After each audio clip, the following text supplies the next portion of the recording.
Week 3 is here, and we've got a Thursday night in San Francisco. Of course, the Giants and 49ers. Of course, a rematch of the 2011 NFC Championship, which was a really long time ago. But now you got Daniel Jones and Brock Purdy, who weren't they like, they were probably like 15 watching that. That's crazy. Either way, let's go. Week 3 Thursday night football preview. Let's go.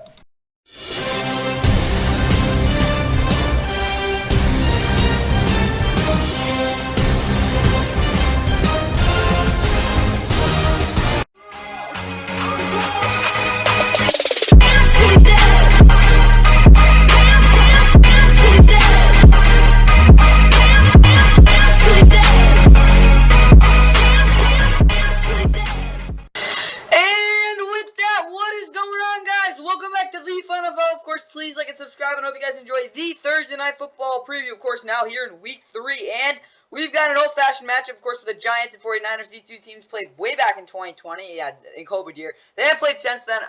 Giants, they got blown out against 49ers 36-9. Yeah, the Giants really don't play that well against 49ers. Again, if you remember, I think in 2018 they might have beaten them, but in 2017 they lost to the 09 49ers as well. So the 49ers have really beaten this on the Giants team again. Again, in the past it's been different, but obviously coming into this game, the Giants, they have not had a great start to the season. Again, yeah, they did come back and somehow beat the Cardinals. They were outscored 60-0. I think they were first team since like 1960 something to actually have, or it might be in 1970 something to have that happen to them. But yeah, the Giants, of course, coming in this game, they need to prove themselves because again, beating the Cardinals on a last play field goal and getting blown out by the Cowboys is not something you want to have. Going up against 49ers team, on the other hand, that is really, really good. Of course, they blew up the Steelers in Week 1 on the road. Very impressive win there. And then, obviously, they beat the Rams as well. Again, they didn't play Super Bowl against the Rams, but they figured it out.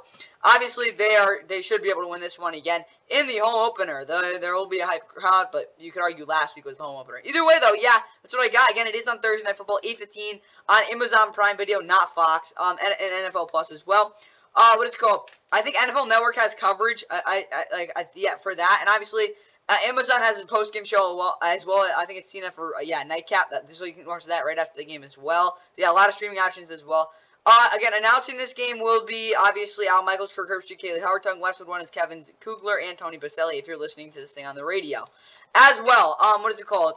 Krista Thompson. Who is it? Tony Gonzalez, Ryan Fitzpatrick, Richard Sherman, and I think Andrew Whitworth are the people that are going to be on the halftime show. So if you just want to know that, there you go. The weather in San Francisco. Let me just restart this because this is just kind of a mess right now. It's going to be again. This is a little off, but it's probably going to be I'm going to say again, pretty good wind. It's going to be a little humid, but it's pretty nice in San Fran tonight.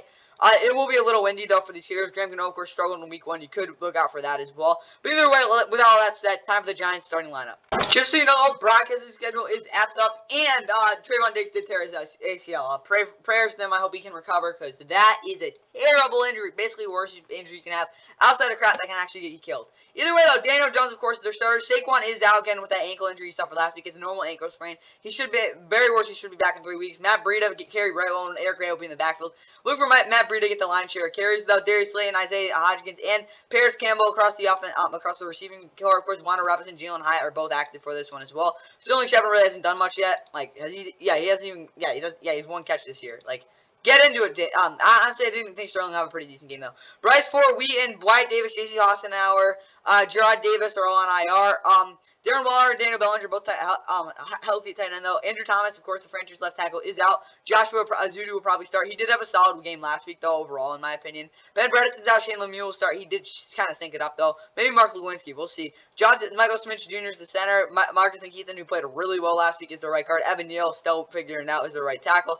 Adrian Robinson, Dexter Lawrence, the second, and Leonard Williams across the defensive line. Jordan Riley is out.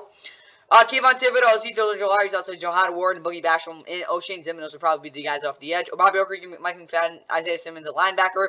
Trey Hawkins III, Adoree Jackson, Deontay makes a corner with Cordell Flott, Aaron Robinson, and Javarius Owens all out. Jason Pinnock and Xavier McKinney are the safeties. Graham Cano is their kicker. Jamie Gillen's their punter. Derek Gray is their returner. And Casey Kreider's the long snapper. For San Fran, obviously Brock Purdy's the starting quarterback. Brandon Allen, Tyron Davis Price, Jalen Graham, Calais Davis, Darrell Luter Jr., Abra Thomas, all those guys are out. We'll get to the other guys too.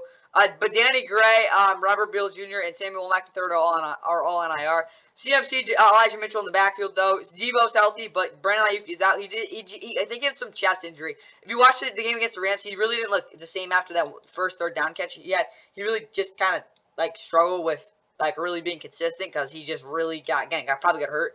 Juwan Jennings, Ronnie Bell at receiver, Randall McCullough third, and Buick get a snap there. George Kittle, Charlie Warner, tight end. Kyle Juszczyk is your fullback. Trent Williams, Aaron Banks, Jake Reynolds, Spencer Burford, Cole Mavkevich, across the offensive line. Nick Zakel, Joe, what I don't know how to pronounce it, is out. Cleveland Farrell, Drake Jackson, Nick Bosa, Kerry Hyder Jr. off the edge. Eric Armstead, Javon Hargraves up the middle.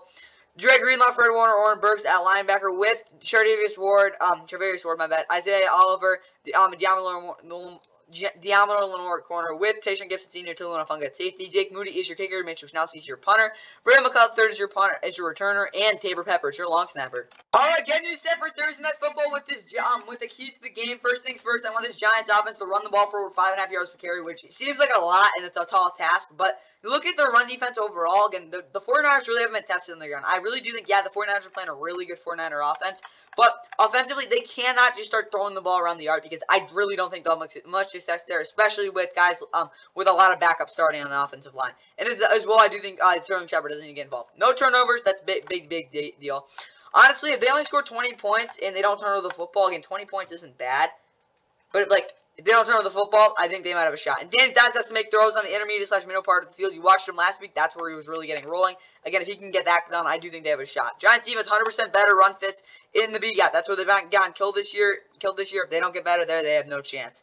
Make CMC cut back. You watched the Rams last week. The only couple runs that they stopped him for were on those cutback runs. He's good at running those, obviously, but he does sometimes get mixed up, so that's really where you can get him. And then Jason Payne, 5 with tackles, because he honestly might be their best run defender, which is not saying much. Time for the 49ers. And sending you off the Thursday Night Football here with the 49ers keys to the game. I want them to have 34 minutes of possession, plus minutes. Again, that isn't too much. Again, that's a pretty solid amount of time, but the reason is because they really want to give the Giants time to really run the football or stuff like that. And not only that, though, they will be able to control the whole entire game with that. And not only that, though, it's really the defense. Again, the defense can just pin their ears back if the Niners have the ball for this one long. 80+% pass rush win rate. That's not going to be easy against Kayvon Thibodeau and Dexter Lawrence, but I do think those other guys like Leonard Williams, who has not done really much of anything in terms of pass rush, I think that's how they get it done. And Brock should throw fourth quarter touchdown, even if it's a blowout. Do it, because I just to be safe.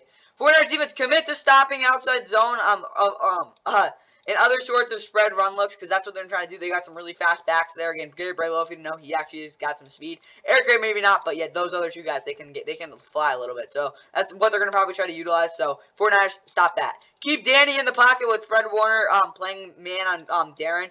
Obviously, what I mean by that is Fred Warner is one of the best pursuit linebackers when quarterbacks get outside the pocket. Maybe not the most best contained guy, but you need Fred Warner on Darren Waller because he is by far the best pass cover linebacker in the league, as they know. So just put him on man the whole game; they should be fine. It keeps someone in to make sure Danny doesn't escape up the middle. What I mean by again, they will be. I think they can contain him and make sure he doesn't have any rush length. It'll be really hard for Danny to improvise and help out this offensive line. So overall for this 49ers defense, they just got to stay disciplined in their gaps and obviously do not let them sell out to stop the run to the outside, because if those things starting to get going, Danny will be able to start to run over the middle, and then you kind of have a predicament where are we supposed to get out of our coverage because we got to stop this run game, or are we just going to have to keep going with it and see what happens? Because if that happens, 49ers defense, you're in a little bit of a pinch. Obviously, you should be able to do something against that Giants offense. And with that, that's all I got for here for this Week 3 Thursday Night Football preview. Hope you guys enjoyed. Here is a highlight. Hope you guys enjoyed the game. Ware over in that direction. Meanwhile, Mahomes is going to go the other way. He's going to keep it. He's going to take it to the end zone. Touchdown, Chiefs. Here, Al, all the receivers are going to go from the left to the right side. So from the middle of the field over, all 5 receivers. On the other side, Leonard Floyd is going to try and jam up Kelsey right there. And what happens?